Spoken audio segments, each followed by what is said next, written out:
నమస్తే welcome to DTV news ముందుగా headlines Ambedkar Konaseema జిల్లాలో 20,000 ఎకరాల వరి పంట నష్టం మంత్రి అచ్చెన్నాయుడు వెల్లడి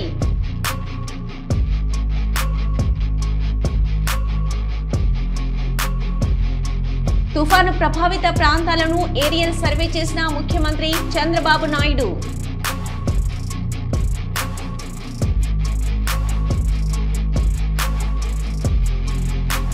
కవిత ఇండిపెండెంట్ నా వెనుక ఎవరూ లేరు నా వెంట ఉన్నది ప్రజలు మాత్రమే స్పష్టం చేసిన కవిత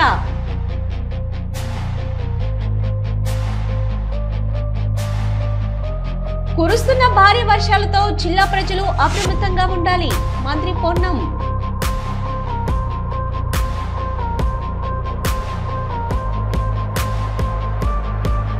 రాజన్న సిరిసిల్ల జిల్లాల అధికారులతో దిశ అనే అంశంపై సమీక్ష సమావేశం పాల్గొన్న కేంద్ర హోంశాఖ సహాయ మంత్రి బండి సంజయ్. జనగామ జిల్లా కేంద్రంలో గంజాయి తాగిన ఓ యువకుడు రోడ్డుపై వచ్చే వారిపై హల్చల్ చేశాడు. గుండ్లగడ్డ అమ్మ బావి రోడ్డులో వాహనాలపై వెళ్తున్న ప్రజల మీద దాడికి పాల్పడుతూ భయభ్రాంతులకు గురి చేశాడు.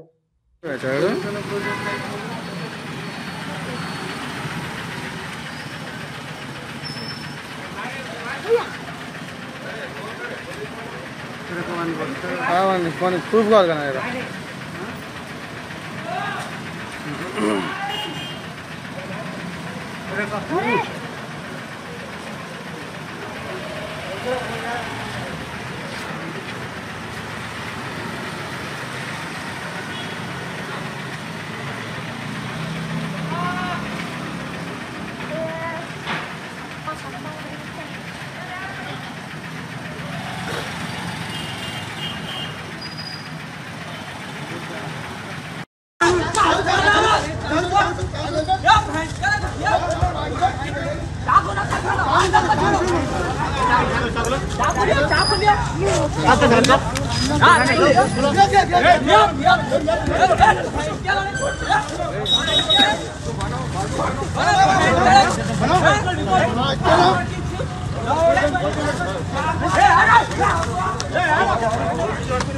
कैसा भोगता है आगरा से सबको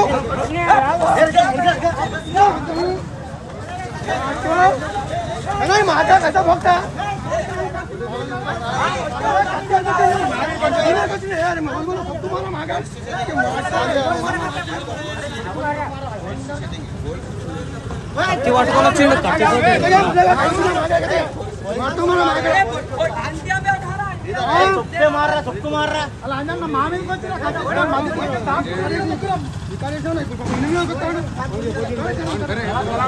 తూప్రాన్ మండలం గండ్రెడ్డిపల్లి అటవీ ప్రాంతంలో చిరుతపులి సంచారం కలకలం రేపింది. గత నెలలో కూడా అటవీ ప్రాంతంలోని ఒక గుండుపై చిరుతపులి కనబడింది.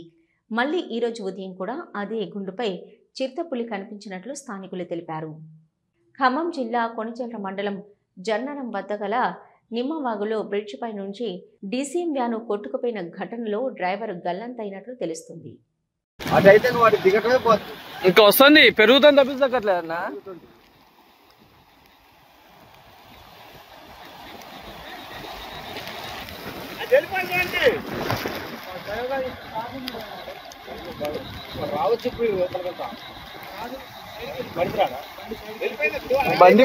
బండి దిగిందన్నా.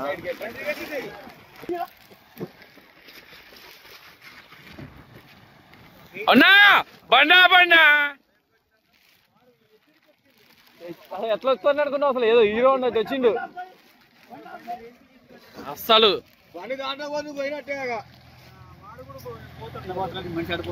అవసరం చూడు బండి చూడు ఎంత రేజో.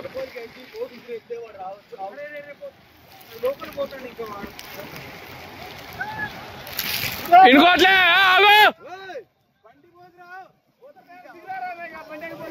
నీ బండి ఎక్కడ పోదు ఆగు.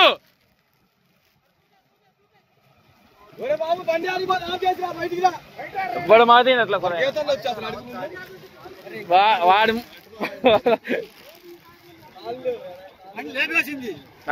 బాబాయ్ ఆగు ఆగన్నా కూడా ఆగుతుండా రావట్లే అసలు.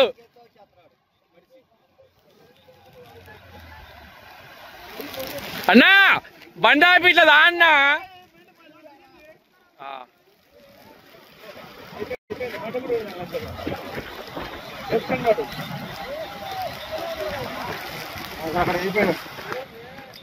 క్లోజ్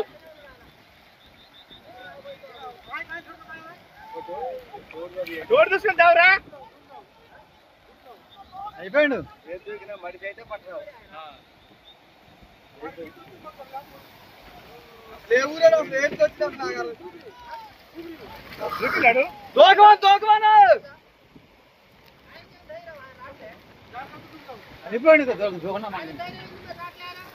అది లాగైపోయింది నా వాటర్లో అయితే దూకలే. పట్టణంలో కోతుల బెడద తీవ్రంగా ఉంటుంది. ఇళ్లలోకి చొరబడడం, దొరికిన వస్తువులు ఎత్తుకెళ్లడం, మనుషులపై దాడికి దిగడం సర్వసాధారణం. దీనికి తోడు వాహనాలపై గంతులు వేయడం, గోళ్లతో గీకడం వంటి పనులు చేయడంతో తీవ్ర ఇబ్బందికరంగా మారింది. కోతుల బారి నుంచి తప్పించుకునేందుకు తెగ ఆలోచించిన వాహనదారులు సరికొత్త చిట్కా కనిపెట్టారు. ప్లాస్టిక్ ముళ్లతో కూడిన మ్యాచ్ తెచ్చి కార్ పైన, అద్దం పైన కప్పడం మొదలుపెట్టారు. దీంతో కోతుల బెడద తప్పింది.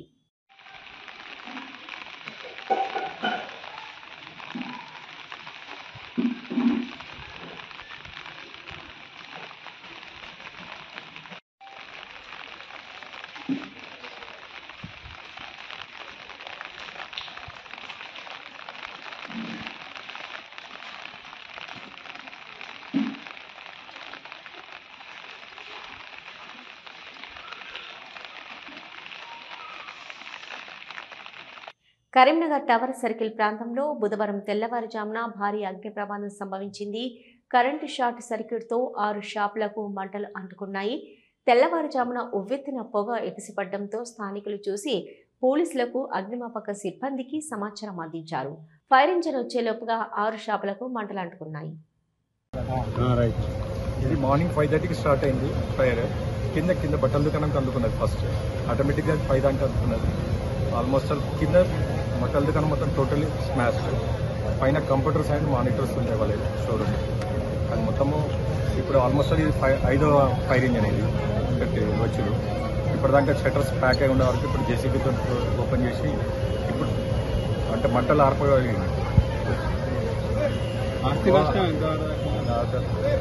బట్టల దుకాణం ఐడియా లేదు కానీ పైన ఎలక్ట్రానిక్స్ మాత్రం 30-40 lakhs పడుతుంది. పూల షాపులు ఫోన్ చేసి లోపల నుంచి పొగలు వస్తున్నాయని చెప్పి అట్లాగా షట్టర్ ఓపెన్ చేసేసరికి లోపల నుంచి పొగ వస్తుంది. లోపల ఉన్న కౌంటర్ అవన్నీ బయటికి తీసి చేసే టైంలో సౌండ్ వచ్చింది. పక్క షట్టర్ కూడా తీసి స్లాబ్ పక్కన కింద పడిపోయింది. టైంకి వాటర్ లేకపోవడం, ఫైర్ ఇంజన్ ఫోన్ చేస్తే కొంచెం లేట్ అయింది. ఏం షాప్ గార్మెంట్స్ ఏం లేదు. రీసెంట్గా సీజన్ స్టాక్ ఉంది. రాత్రి షటర్ ఎన్ని గంటలు? 9:10. మీటర్ కూడా బయటనే ఉంటుంది. మీటర్ బయట ఉంటుంది.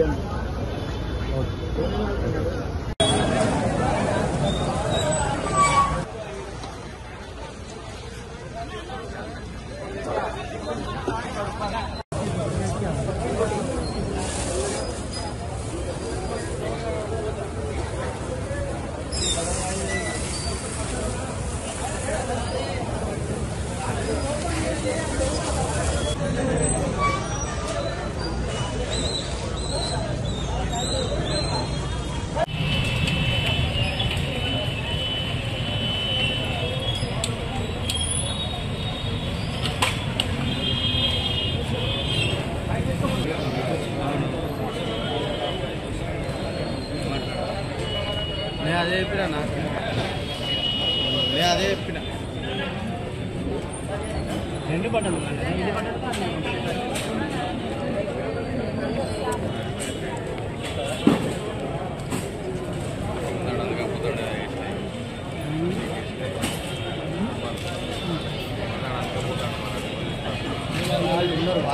तो देशम में ना लेने आने नुवे दे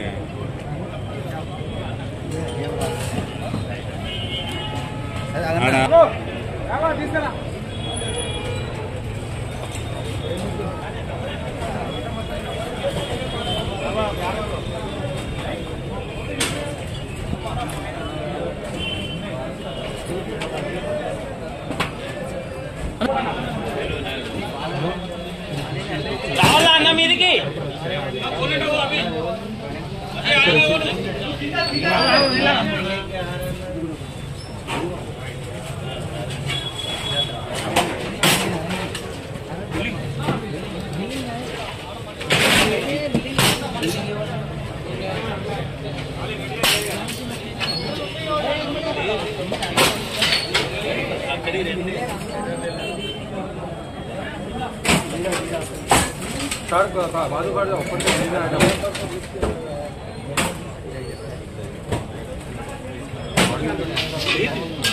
అభివృద్ధికి తాము కట్టుబడి ఉన్నామని, రాష్ట్రంలో అత్యధికంగా కరీంనగర్ పార్లమెంటు నియోజకవర్గానికి కేంద్ర నిధులు తీసుకొచ్చామని కేంద్ర హోంశాఖ సహాయ మంత్రి, జిల్లా అభివృద్ధి కోఆర్డినేషన్ మరియు monitoring committee chairman Bandi Sanjay Kumar అన్నారు.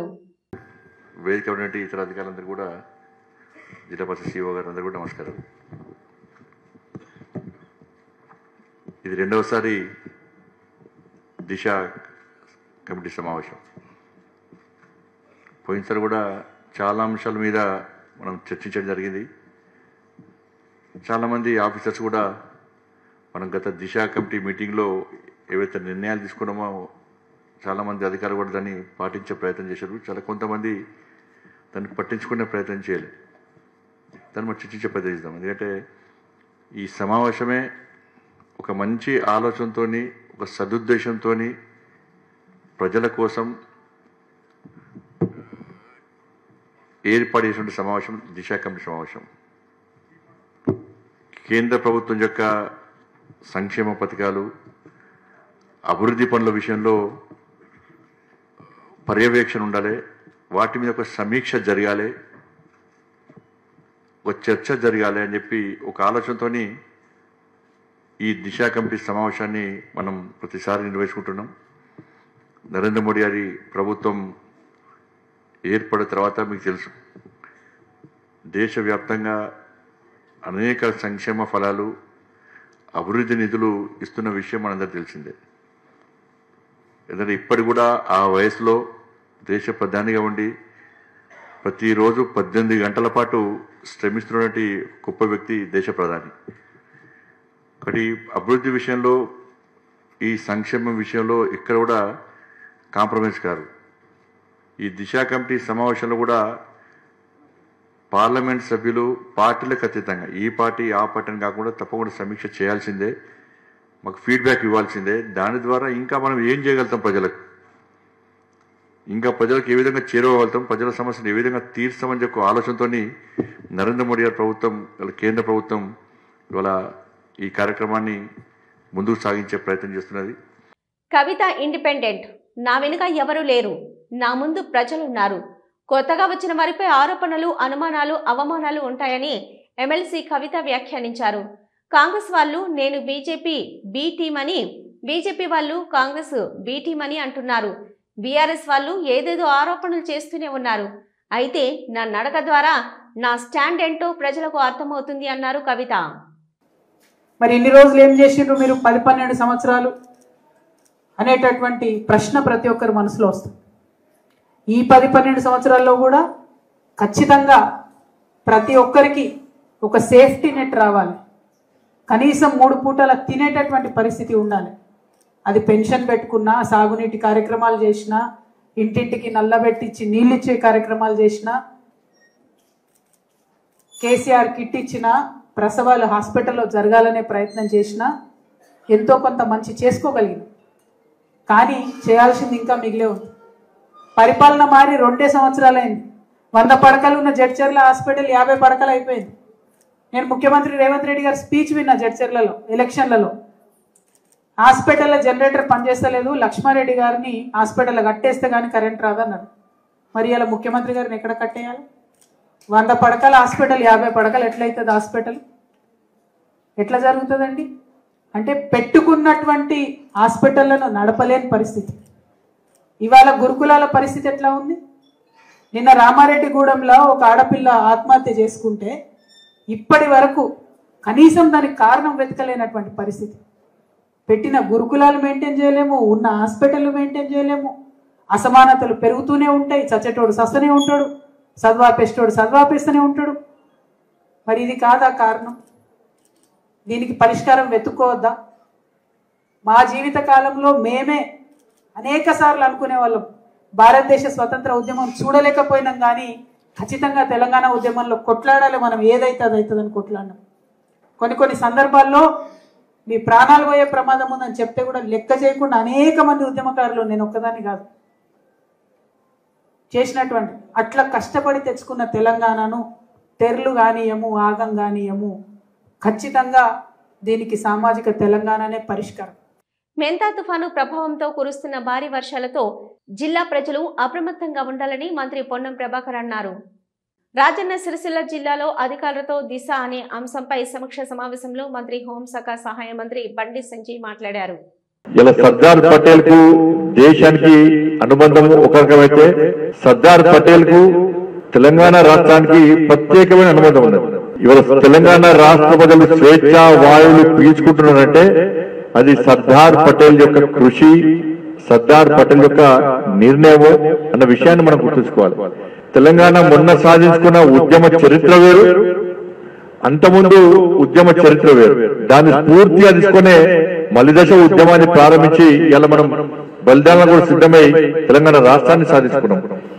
కానీ ఆ రోజు సర్దార్ పటేల్ నిజాం కుట్రలను ఛేదించి అయితే నిజాం ఈ తెలంగాణ రాష్ట్రాన్ని స్వతంత్ర రాజ్యంగా ఉంచాలని, లేకుంటే పాకిస్తాన్ లో కలపాలని చెప్పి, లేదా ఇస్లాం రాజ్యంగా మార్చాలని చెప్పి నిజాం చేసిన కుట్రలను ఛేదించి వాళ్ళ సర్దార్ పటేల్ వాళ్ళ కఠిన నిర్ణయం తీసుకున్నాడు. కాబట్టి వాళ్ళ తెలంగాణ రాష్ట్రానికి, వాళ్ళ 5వ సంవత్సరానికి విముక్తి కలిగిన విషయాన్ని వాళ్ళ తెలంగాణలోని ప్రతి వ్యక్తి, ప్రతి తెలంగాణ వ్యక్తి, తెలంగాణ సమాజం మనం గుర్తుంచుకోవాల్సిన అవసరం ఉంది.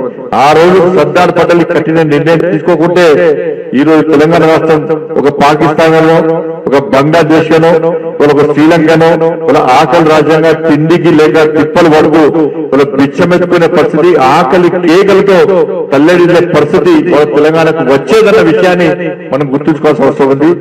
కరీంనగర్లోని మంత్రి పొన్నం ప్రభాకర్ ఇంటిని ఏబీవీపీ నాయకులు ముట్టడించారు.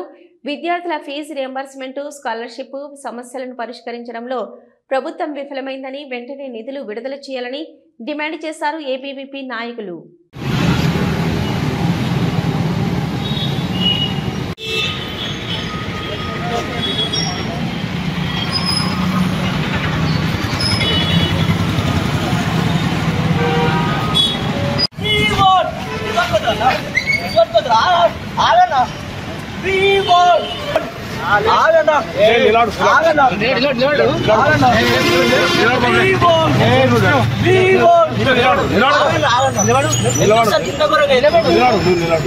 సార్ ఎందుకు ఇంత ఘోరంగా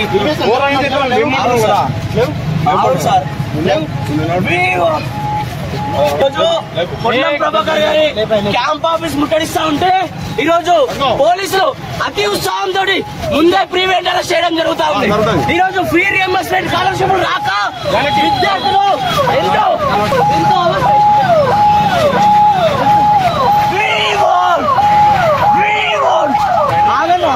ఎందుకన్నా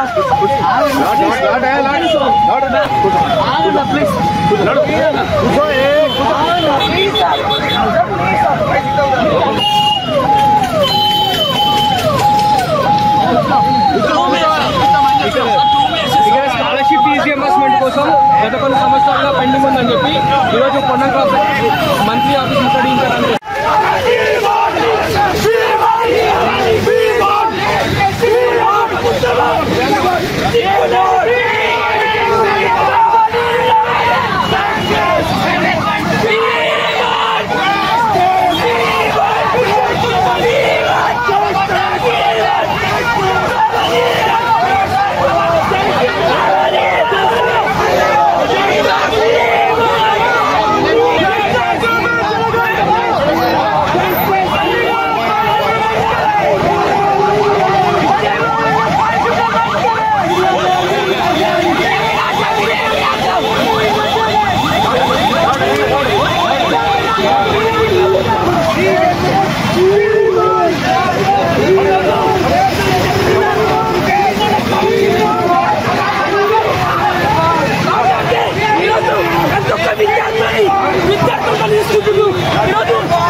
ప్రభుత్వం ఏర్పడి గత 2 సంవత్సరాలు అవుతున్నా కానీ ఇప్పటికి కూడా స్కాలర్షిప్ కానీ ఫీజు రియంబర్స్మెంట్ కానీ ఇవ్వలేదు.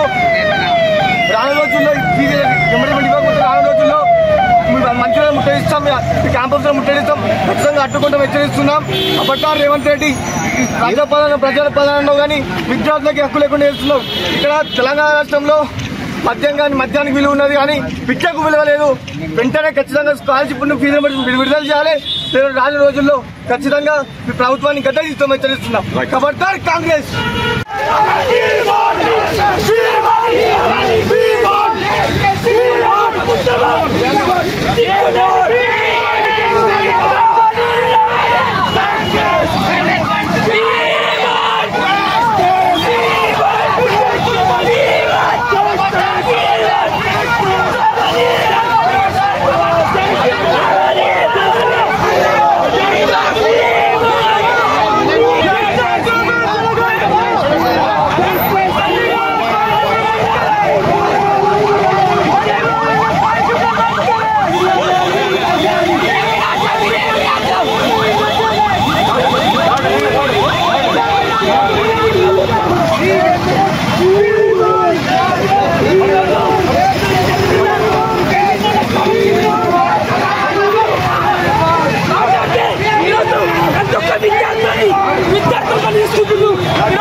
అంబేద్కర్ కోనసీమ జిల్లాలో 20,000 ఎకరాల వరి పంట నష్టం జరిగింది. శ్రీకాకుళం నుంచి తిరుపతి వరకు తుఫాను ప్రభావం కలిగిన రైతులను ఆదుకోవడానికి ప్రభుత్వం సిద్ధంగా ఉందని జిల్లా ఇన్ఛార్జి మంత్రి అచ్చెన్నాయుడు తెలిపారు.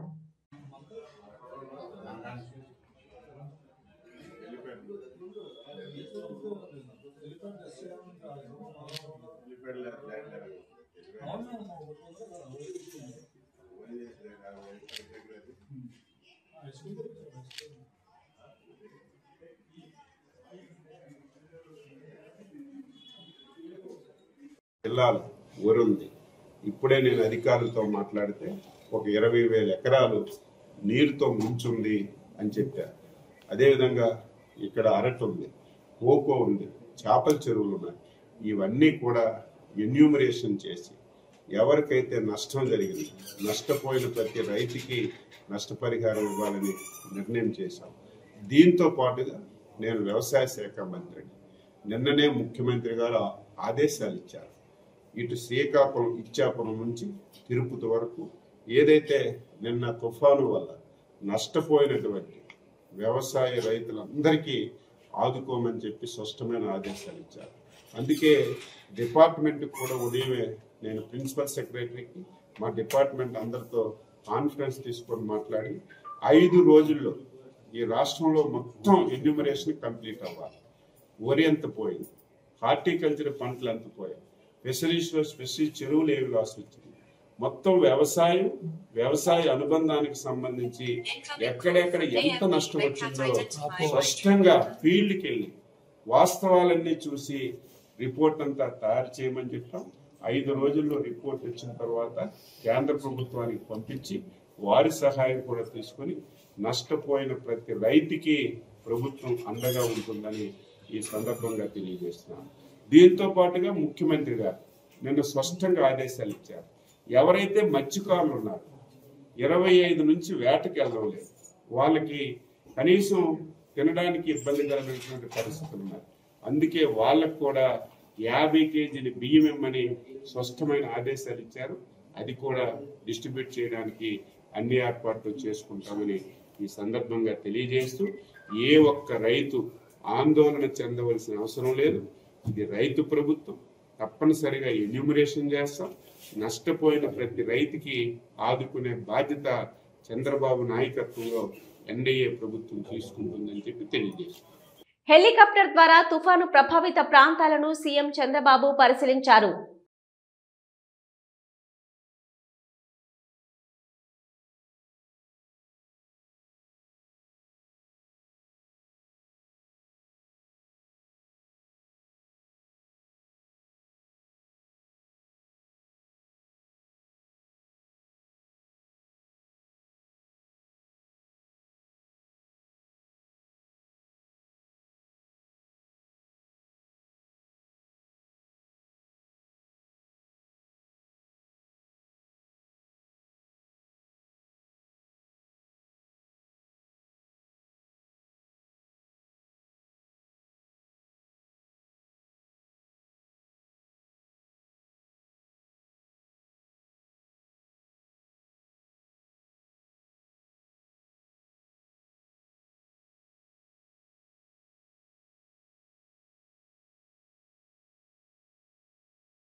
ఈ వార్తలు ఇంతటితో సమాప్తం. తిరిగి వార్తలతో మళ్ళీ కలుద్దాం. అంతవరకు సెలవు.